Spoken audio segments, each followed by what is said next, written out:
Don't be dramatic, Margaret. Pack your bags and learn to live on your own, my daughter-in-law said, her voice as calm as if she were asking me to pass the salt.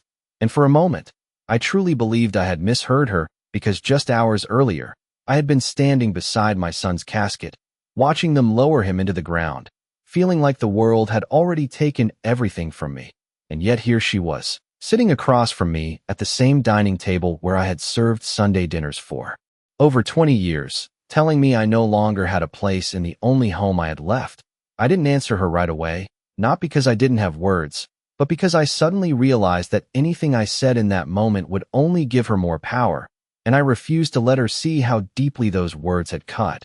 So I simply folded my napkin, placed it neatly beside my plate, and looked at the empty chair where my son used to sit, half expecting him to walk back in and put an end to this absurd conversation, but of course, he didn't, and the silence that followed felt heavier than anything I had ever experienced.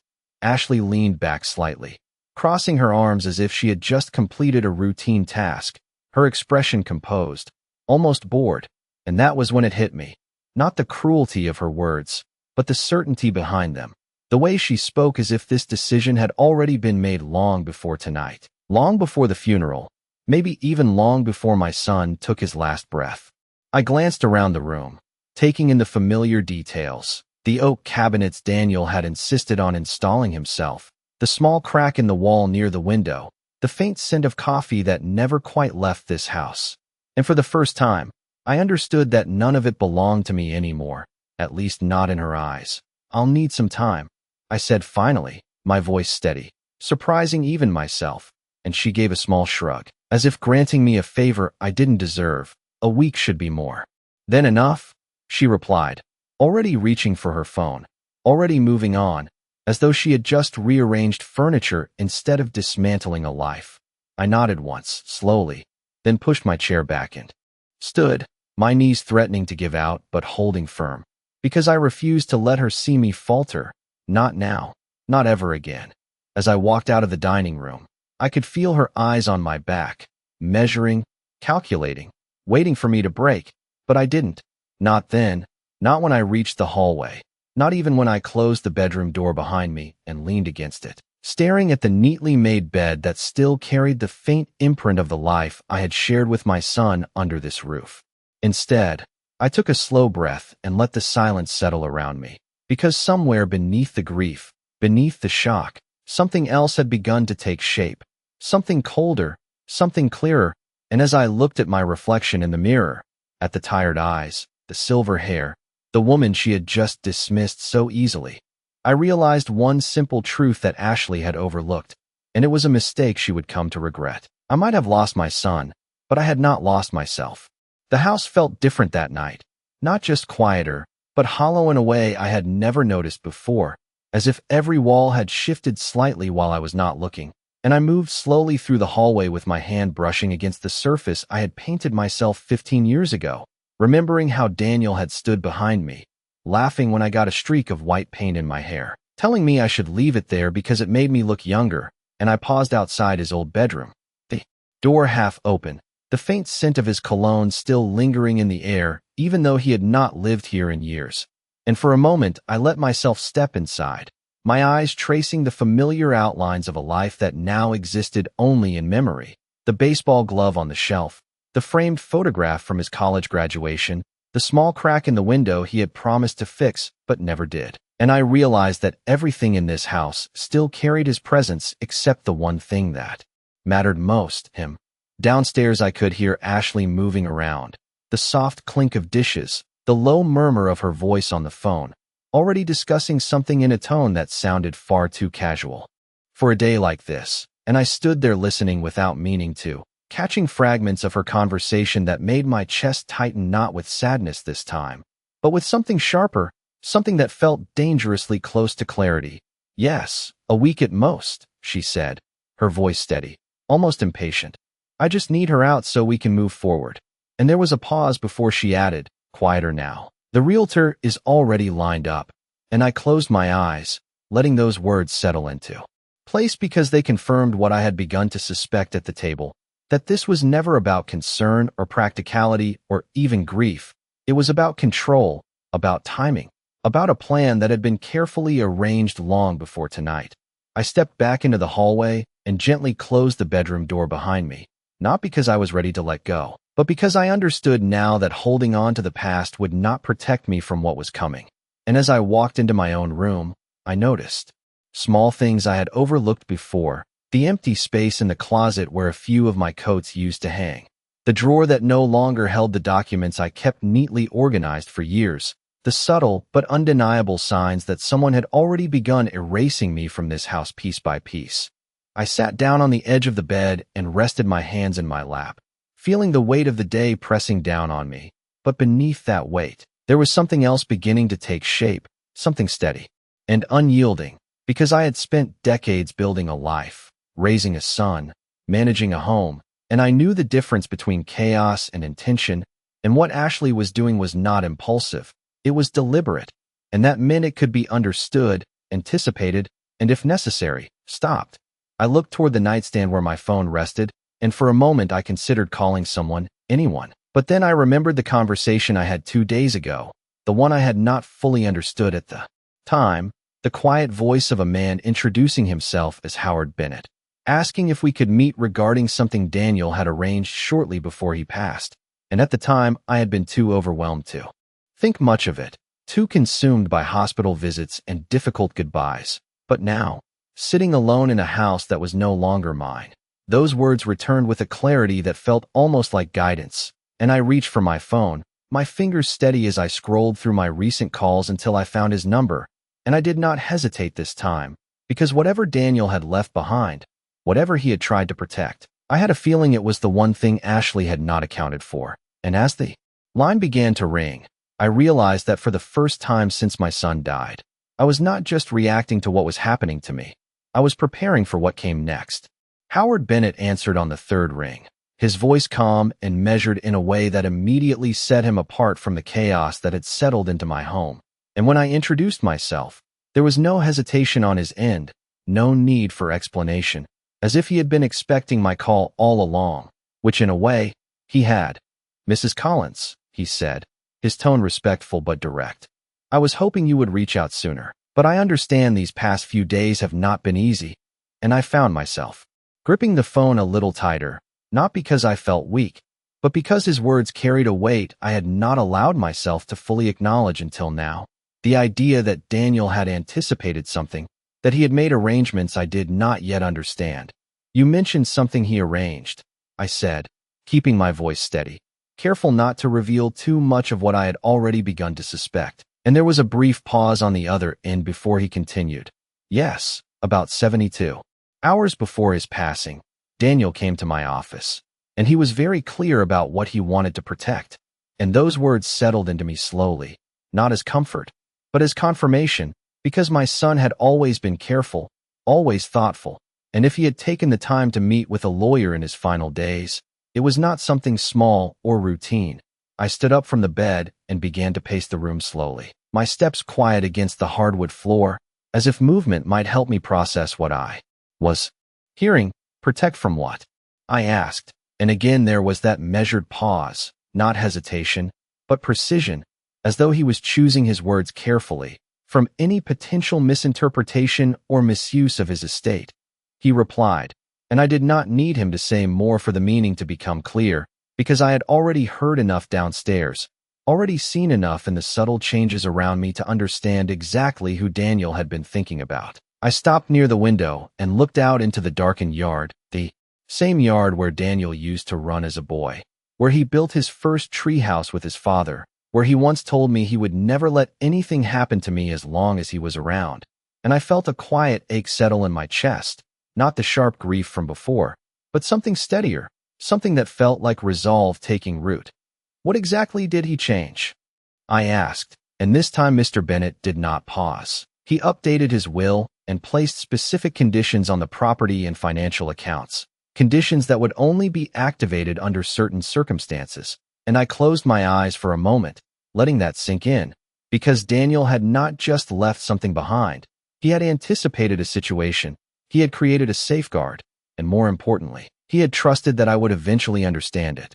Downstairs, I could hear Ashley moving. Again, her footsteps quick, purposeful, as if she were already preparing for a future she believed was guaranteed. And for the first time since this all began, I allowed myself a small, quiet breath that was not weighed down by fear or confusion, because the picture was becoming clearer with every passing second.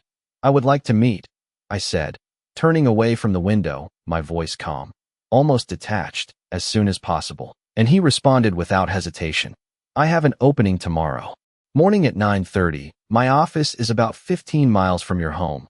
I can text you the address." And I nodded even though he could not see me. "That will be fine," I replied. And after we ended the call, I stood there for a moment longer, the phone still in my hand, listening to the quiet hum of the house that no longer felt entirely unfamiliar, because now I could see beneath the surface, beneath the carefully arranged calm that Ashley had constructed, and what I saw was not strength, not control, but assumption, the kind of assumption that only exists when someone believes they have already won. I set the phone down gently and walked to the closet, opening the door slowly, taking in what remained of my belongings. The empty spaces no longer surprising me, no longer hurting in the same way, because now they felt like evidence rather than loss. And as I reached for a small suitcase tucked neatly in the corner, I understood something with absolute clarity, something Ashley had not considered when she told me to pack my bags, that leaving did not mean surrender, and that sometimes the most dangerous thing a person can do is exactly what they are told, just not for the reasons anyone expects. I did not sleep much that night, not because of fear, but because my mind refused to settle, turning over every word Howard Bennett had said, every memory of Daniel in those final days, searching for signs I might have missed, and the more I thought about it, the clearer it became that my son had not acted out of panic, but out of certainty. The kind of certainty that only comes when someone has already seen what others are still trying to hide. I woke before sunrise, the house still wrapped in that unnatural quiet that had followed me since the funeral. And for a moment, I simply sat on the edge of the bed, listening, not for Ashley's footsteps, but for something deeper, something within myself. And what I found was not hesitation, but a calm I had not felt in days, a steady awareness that whatever came next, I would not walk into it blindly. I dressed slowly, choosing simple clothes, nothing that would draw attention, nothing that would suggest anything had changed, because that was the role I needed to play now, not the grieving mother who had just been told to leave, but the woman who appeared to accept it without question. When I stepped into the hallway, I noticed the door to Daniel's old room was now fully closed, a small detail, but one that had not been there the night before, and I paused for a second, my hand hovering near the handle, before deciding not to open it, because whatever Ashley was doing behind closed doors would reveal itself soon enough without my interference. Downstairs, the kitchen lights were already on, and Ashley stood by the counter, her phone in one hand, a cup of coffee in the other, her posture relaxed, almost casual, as if the conversation we had shared the night before had already been filed away as something completed, something resolved. And when she noticed me, she offered a brief glance, not unkind, but distant, as though I were now just another task on her list. "You are up early," she said, her tone neutral, and I gave a small nod, moving toward the cabinet to pour myself a glass of water, my movements unhurried, deliberate. "I have a few things to take care of today," I replied, keeping my voice even, and she seemed satisfied with that, returning her attention to her phone without another question, which told me more than any words could, because if she had any doubt about me leaving, she would have pressed, she would have probed, but she did not, and that meant she believed she had already secured the outcome she wanted. I finished my water and set the glass down quietly, taking in the room one more time, not with nostalgia, but with observation, noting the stack of papers on the counter that had not been there before, the subtle reorganization of items that used to be mine, the quiet reshaping of space that confirmed what I already knew, that my presence here was being reduced piece by piece. "I will be out for a few hours," I said, reaching for my coat, and she nodded again, barely looking up. "That is fine," she replied, her voice carrying that same calm certainty, and I wondered briefly if she had always been this way, or if I had simply chosen not to see it until now. The drive to Howard Bennett's office took just under 20 minutes, the roads still lightly trafficked in the early morning, and as I pulled into the parking lot, I allowed myself one final moment of stillness, sitting in the car with my hands resting on the steering wheel, not to gather courage, but to acknowledge the shift that had taken place. Because the woman who had sat at that dining table the night before was not the same woman who had just stepped out of this car, and the difference was not loud or dramatic, but quiet and precise, like a door that had been closed without anyone noticing.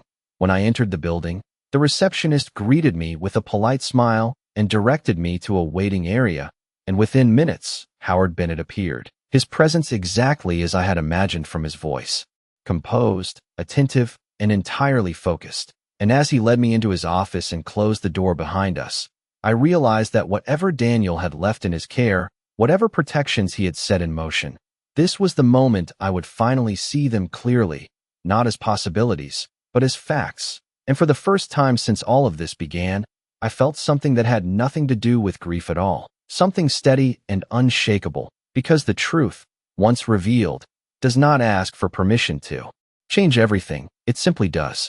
Howard Bennett did not waste time with pleasantries once we sat down, which I appreciated because I had no patience left for anything that softened the truth, and he placed a thin folder on the desk between us, his fingers resting on it for a moment as if acknowledging the weight of what it contained before sliding it toward me.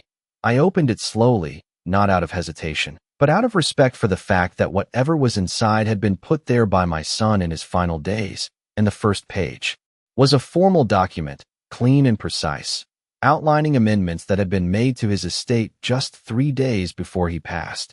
And as my eyes moved across the lines, the language was clear enough even without explanation, because Daniel had not only revised ownership of the house, he had attached conditions to it, conditions that were specific, deliberate, and impossible to misunderstand once seen. "Your son was very thorough," Mr. Bennett said quietly, watching my reaction without interrupting.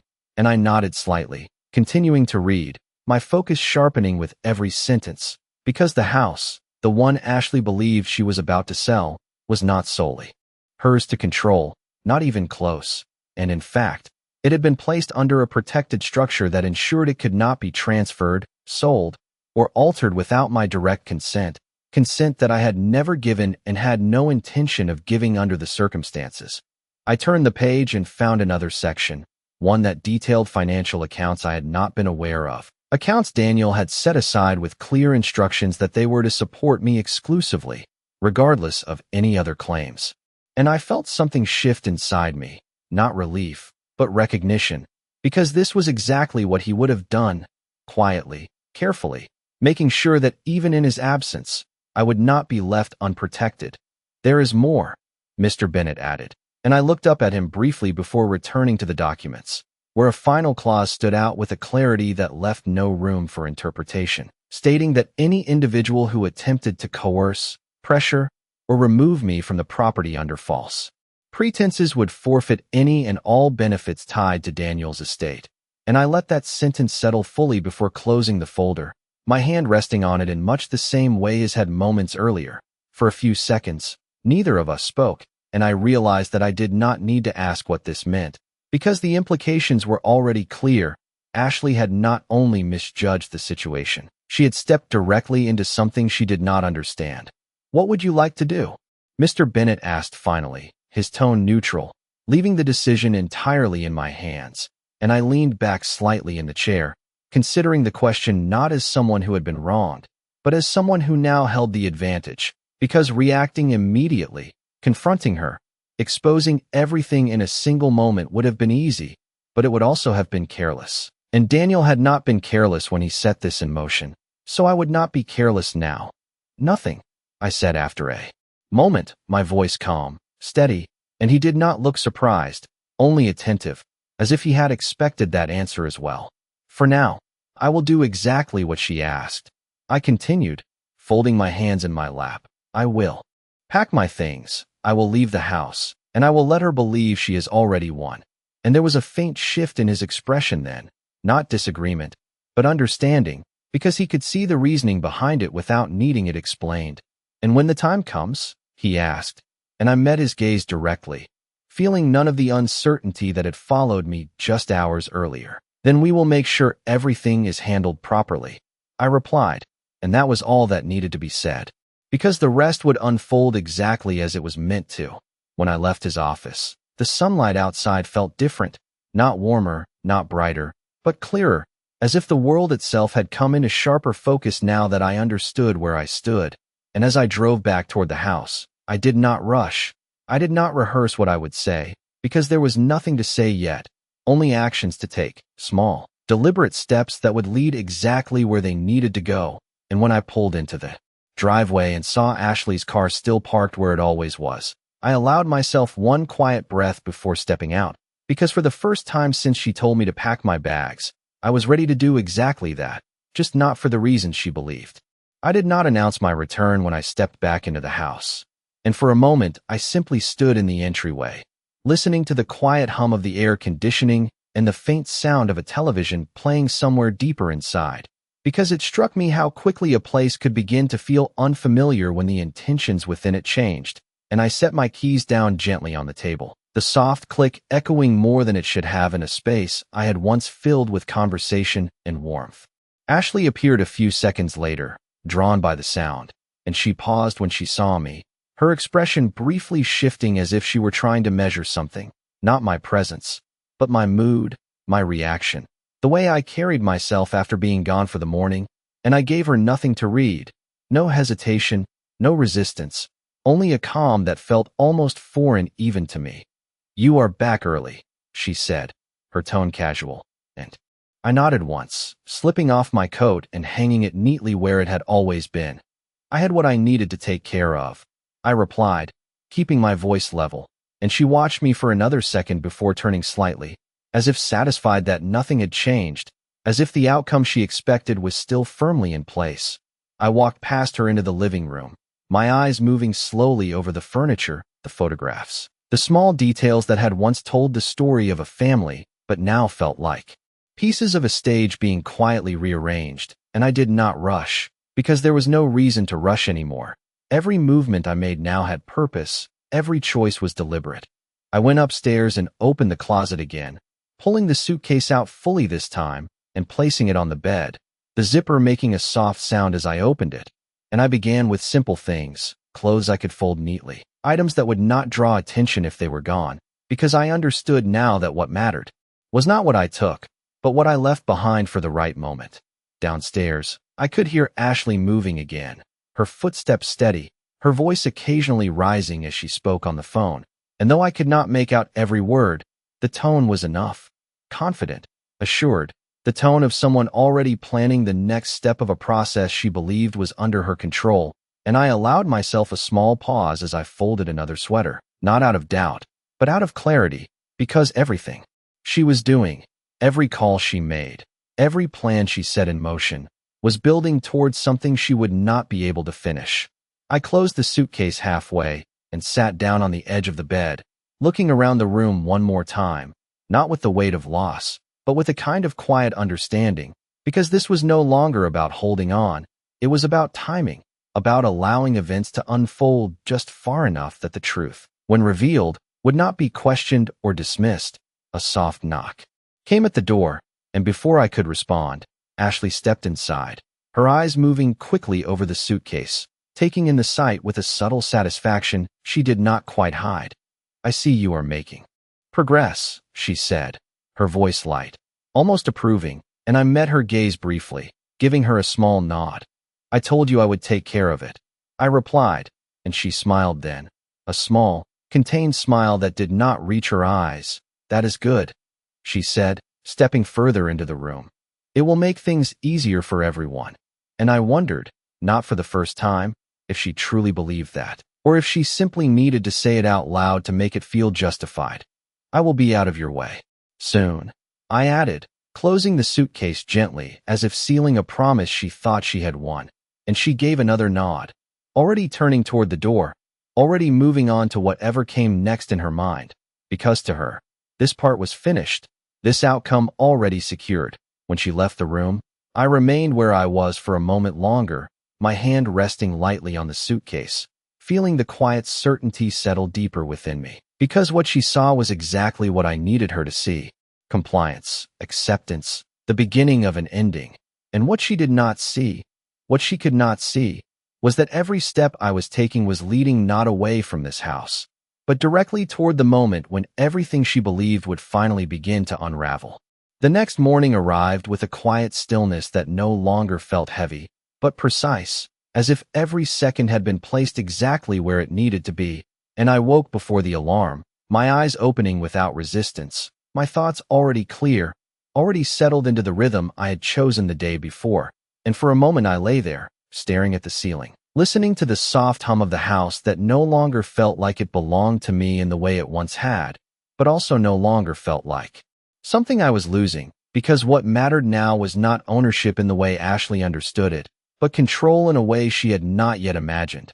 I rose slowly and dressed with the same careful attention, selecting clothes that were simple, neutral, the kind that did not invite questions. Because consistency was important, the appearance of quiet acceptance needed to remain intact, and when I stepped into the hallway, I noticed the suitcase I had packed the night before was exactly where I left it, untouched, which told me something as well. Ashley was watching, but she was not interfering, not yet. She wanted me to leave on my own terms, or at least on terms that appeared to be my own.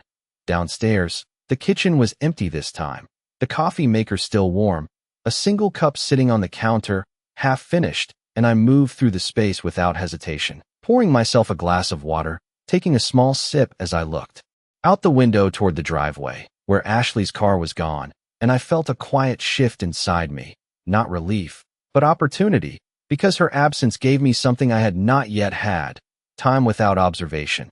I set the glass down and moved deliberately, not rushing, but not lingering either, walking to the small desk in the corner of the living room where important papers had always been kept, and I opened the drawer slowly, my fingers brushing past envelopes, folders, documents that had been reorganized recently, and I could see the pattern now, the things that had been moved, the ones that had been left behind, and I selected only what I needed, nothing more, nothing that would create suspicion, because what I was doing was not taking, it was preparing. I returned upstairs and placed the documents carefully inside the inner compartment of my suitcase, smoothing the fabric over them as if they were nothing more than folded clothing, and I closed it again with the same quiet precision, because everything I did now needed to feel ordinary, predictable, expected. By the time I came back downstairs, the house felt even quieter, the kind of silence that comes not from emptiness, but from a pause, as if something were waiting to happen. And I took a seat at the dining table, the same one where everything had shifted just 2 nights ago, running my fingers lightly across the surface, remembering not the words that had been spoken there, but the years that had come before them, the meals, the laughter, the conversations that had once made this place feel whole, and I allowed myself that memory not as a source of pain, but as a reminder, because what I had built here had value. And value does not disappear simply because someone else chooses to ignore it. The sound of a car pulling into the driveway broke the silence, and I did not move right away. I did not rush to stand or to gather anything. I simply remained where I was, my posture relaxed, my expression unchanged, because this was part of it as well, the consistency, the calm, the quiet presence that gave nothing away. And when Ashley walked through the door a moment later, her eyes immediately finding me at the table, there was a brief flicker of something in her expression, not concern, not doubt, but curiosity, as if she were trying to understand why I seemed so composed, so steady, when everything around me was supposed to be falling apart. "You are still here," she said, her tone light, but edged with something sharper beneath it, and I met her gaze without hesitation, giving a small, almost absent nod. "For now," I replied, my voice even, my hands resting calmly on the table, and that was all I offered, nothing more, because what she heard in those 2 words was exactly what she expected, a delay, a temporary pause, and what she did not hear, what she could not hear, was everything else those words truly meant, because I was still here, not as someone waiting to leave, but as someone who had not yet decided when the moment would be right to change everything. The shift happened so quietly that if I had not been watching for it, I might have missed it entirely, because Ashley did not confront me again that day. She did not repeat her demand or press for a timeline. and instead she moved through the house with an ease that felt almost rehearsed, as if she were already living in a future where I no longer existed within these walls, and I allowed that version of reality to remain untouched, because the more certain she became, the less careful she would be. That afternoon, she brought out a stack of papers and placed them on the dining table, the same table where she had first told me to leave, and she did not call me over immediately. She waited, giving the impression that I would come to her, that I would naturally take the next step without resistance, and after a few minutes, I did exactly that, not because she expected it, but because it was time. "I spoke with someone this morning," she said as I approached, her tone controlled, almost professional, and she slid the papers slightly in my direction, her fingers resting lightly on the top page, as if she were presenting something reasonable, something inevitable. "These are just formalities, to make everything easier moving forward." And I lowered my eyes to the document without touching it right away, taking in the layout, the language, the familiar structure of something designed to look official, complete, unquestionable, and I could see immediately what she was trying to do: the transfer of rights, the release of any claim I might have to the property, all wrapped in polite wording that suggested cooperation rather than removal. "You can take your time reading it," she added, though the way she said it made it clear she did not expect me to take very long, and I nodded slightly, pulling out a chair and sitting down, my movements slow, deliberate, as I began to read through each line, not because I needed to understand it, but because I needed her to believe that I was trying. The silence between us stretched, broken only by the faint ticking of the clock on the wall, and I could feel her watching me, measuring my reaction, waiting for hesitation, for confusion, for anything that would confirm the role she had already assigned to me, and I gave her exactly what she was looking for: a slight pause here, a small breath there, just enough to suggest uncertainty without ever fully expressing it. When I reached the final page, I set the papers down carefully and looked up at her, my expression calm, almost resigned. "This is everything?" I asked, my voice quiet, and she nodded once, her confidence unshaken. "Yes, it is straightforward," she replied, and I let a moment pass before responding, just long enough to make the decision feel real. "Then I suppose there is no reason to delay," I said, reaching for the pen she had already placed beside the documents. And for the first time since I had returned home, I saw something change in her expression, not relief, but satisfaction. The kind that comes when a plan begins to unfold exactly as expected. I signed where she indicated, my hands steady, my movements precise, not rushing, not hesitating, because every action needed to appear genuine. Every step needed to align with the outcome she believed she was securing, and when I finished, I placed the pen down gently and slid the papers back toward her, meeting her gaze with the same calm I had carried since the night she told me to leave. "I will have the rest of my things packed by tomorrow," I added, standing from the table, and she gave a small nod, gathering the documents with careful attention, as if they were already more valuable than anything else in the room.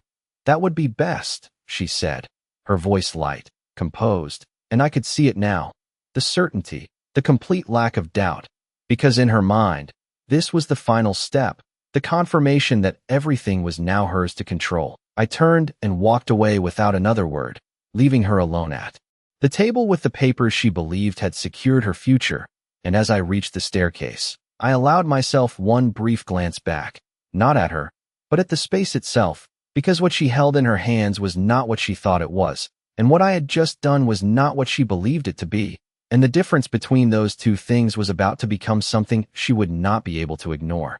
The next morning unfolded exactly as I expected, quiet on the surface, but carrying an undercurrent of anticipation that only I seemed to notice, and I moved through the house with the same steady pace, the same measured calm, finishing the last details of my packing without drawing attention, because everything had already been set in motion the moment I signed those papers, or at least, the moment Ashley believed I had. She did not say much to me that day, only brief comments in passing, her tone lighter now, almost relieved, as if the weight of something had been lifted from her shoulders, and I could see it in the way she carried herself, the subtle shift in her posture, the way she no longer watched me as closely, because in her mind, there was nothing left to watch. By late morning, she suggested we go out, her voice casual as she mentioned needing to finalize a few things, and I agreed without hesitation, picking up my coat and following her to the car, because this was the moment everything would begin to reveal itself,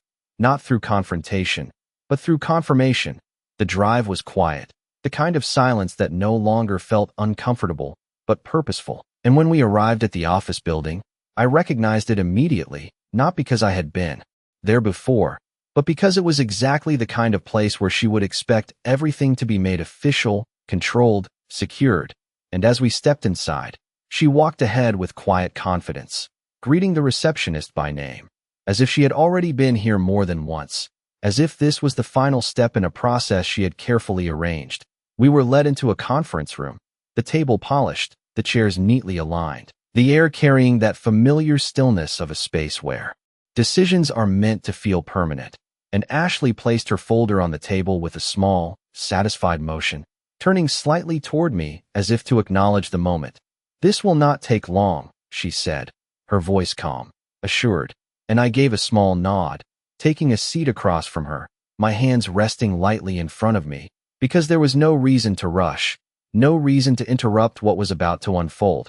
A few minutes later, the door opened, and Howard Bennett stepped inside, his expression composed, professional, as if this were just another appointment in a routine day. And for a brief second, Ashley's confidence remained untouched. She offered a polite smile, extending her hand. "Thank you for meeting with us," she said, her tone warm, controlled, and he returned the gesture with equal politeness before taking his seat at the head of the table. He opened his folder slowly, not rushing, not acknowledging me directly at first, and I could see Ashley leaning forward, slightly, her attention focused, her expectation clear, because this was the moment she believed everything would be confirmed in her favor, and I remained still, allowing the silence to stretch just long enough for that expectation to settle fully into place. "I have reviewed the documents you provided," Mr. Bennett began, his voice steady, neutral, and Ashley gave a small nod, as if encouraging him to continue, as if she were already prepared to hear exactly what she wanted. And then he placed a second set of papers on the table, sliding them forward with deliberate precision. "However, there are additional conditions tied to this property that must be addressed before any transfer can be recognized."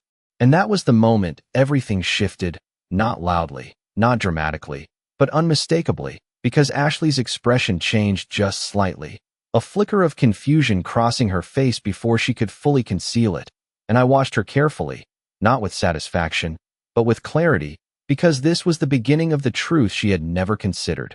"What conditions?" she asked, her voice still controlled, but no longer effortless, and Mr. Bennett adjusted the papers in front of him, his gaze steady as he began to outline the terms Daniel had set in place.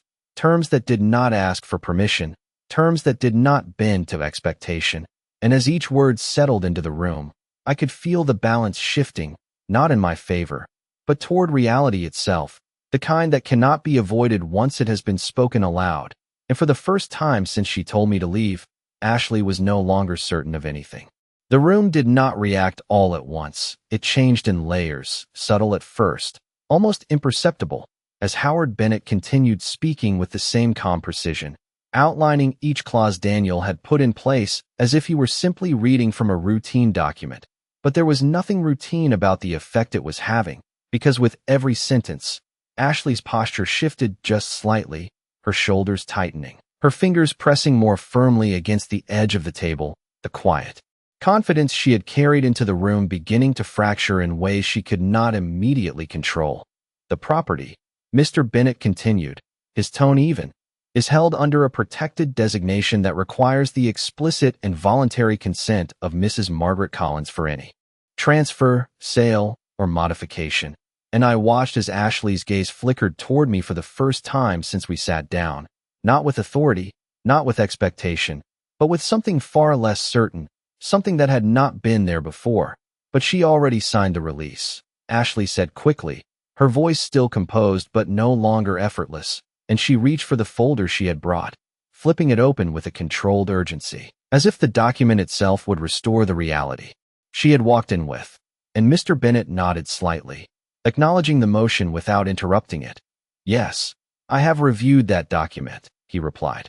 However, the terms outlined in your agreement cannot override the conditions previously established by Daniel Collins.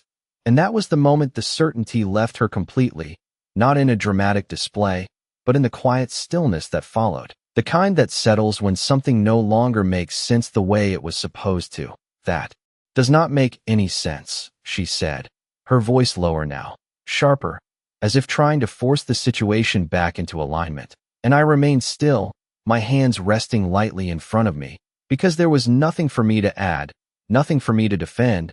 This was not a conflict I needed to engage in. It was a truth that simply existed whether she accepted it or not. Mr. Bennet adjusted the papers once more, sliding a specific page forward with deliberate clarity. There is also an additional clause, he said, his gaze steady.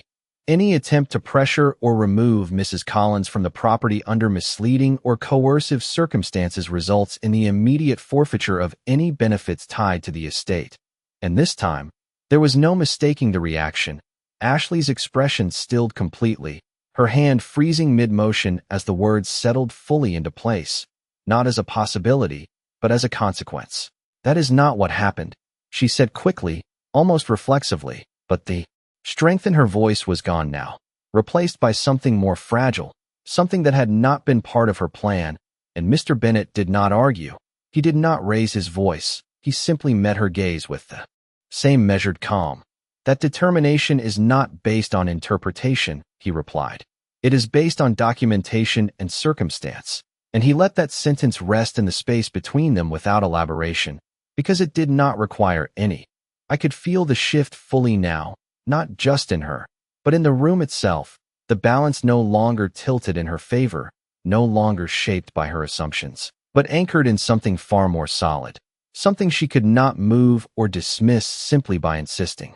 Otherwise, she leaned back slightly in her chair, the folder still open in front of her, but no longer something she seemed certain of, and for a moment, she said nothing at all, as if searching for a way to reframe what she was hearing, to find a version of it that would still give her control, but there was none, and that absence was more telling than anything she could have said. I finally allowed myself to speak then, not to challenge her, not to correct her, but simply to acknowledge what had already become clear. It seems there is more to this than either of us was told. I said quietly, my voice steady, my expression unchanged, and she looked at me then, really looked at me, not as someone she had already removed from her plans, but as someone she had not fully understood, and in that moment, the distance between what she believed and what was real became impossible for her to ignore, because what she thought she had secured was no longer hers to claim, and what she had dismissed so easily was no longer something she could move out of her way. No one spoke for several seconds after that, and the silence did not feel empty. It felt complete, as if everything that needed to be said had already settled into place, and there was nothing left to argue, nothing left to reshape, because the truth, once laid out so plainly, does not invite negotiation. It simply waits to be accepted or resisted. Ashley was the first to move, her fingers slowly closing the folder in front of her, not with the confidence she had shown earlier, but with a kind of careful control, as though she were trying to contain something that had already begun to slip beyond her reach. And when she finally looked up again, her expression had changed, not softened, but sharpened in a different way, more focused, more aware, as if she were recalculating everything she thought she understood. "So what does this mean exactly?" she asked, her voice steadier now, but quieter, no longer performing certainty, but searching for clarity, and Howard Bennet answered without hesitation. "It means that Mrs. Collins retains full authority over the property, and any action taken without her informed and voluntary agreement will not be recognized as valid." And he allowed that statement to stand on its own, because it did not require elaboration, it did not require emphasis, it was already complete. Ashley's gaze shifted toward me again, and this time there was no dismissal in it, no casual indifference, only a directness that had not existed before, as if she were seeing me not as an obstacle, but as the center of something she could no longer move around, and I held that gaze calmly, not challenging it, not reinforcing it, simply acknowledging it as it was. "You knew about this," she said after a moment.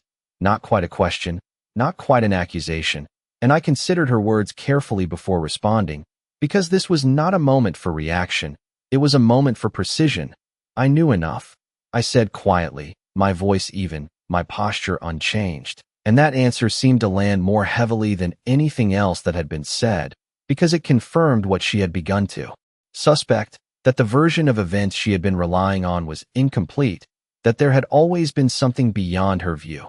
She leaned back slightly, exhaling a breath she did not seem aware she had been holding. And for the first time since we entered the room, she did not immediately respond. She did not attempt to redirect or reframe. She simply sat with it. And that stillness said more than any argument could have, because it was the moment her control ended, not abruptly, but definitively. I reached for the edge of the table and pushed my chair back slowly, the movement quiet but deliberate, and both of them looked at me as I stood, not because I demanded attention, but because the shift was unavoidable. I think we have covered everything that needed to be addressed, I said, my tone calm, almost gentle. And there was no resistance to that statement, no attempt to continue the discussion, because there was nothing left that required explanation. I gathered my coat from the back of the chair and slipped it on without hurry, my movements steady, measured, as they had been since the moment I chose not to respond at the dinner table. And as I turned toward the door, I paused just long enough to let the silence settle one final time, not as an ending, but as a transition. I will be returning home this afternoon, I added, not directing the statement to either of them in particular, but making it clear enough that it did not need to be repeated, and I could feel Ashley's attention sharpen again at those words, not with resistance, but with something more complex, something that had not been part of her plan, because the direction of this situation had changed in a way she could no longer control. I did not wait for a response. I did not look back again, because there was nothing left in that room for me to confirm, nothing left to secure. And as I stepped out into the hallway, the quiet felt different than it had when I arrived, not tense, not uncertain, but settled, as if the outcome had already been decided long before anyone realized it. By the time I reached the parking lot, the air felt clearer, the weight of the past few days no longer pressing down in the same way, because I understood now that what had been taken from me could not be restored by confrontation or emotion, but what remained, what had always remained, was something far more enduring, something that did not depend on anyone else's approval or permission.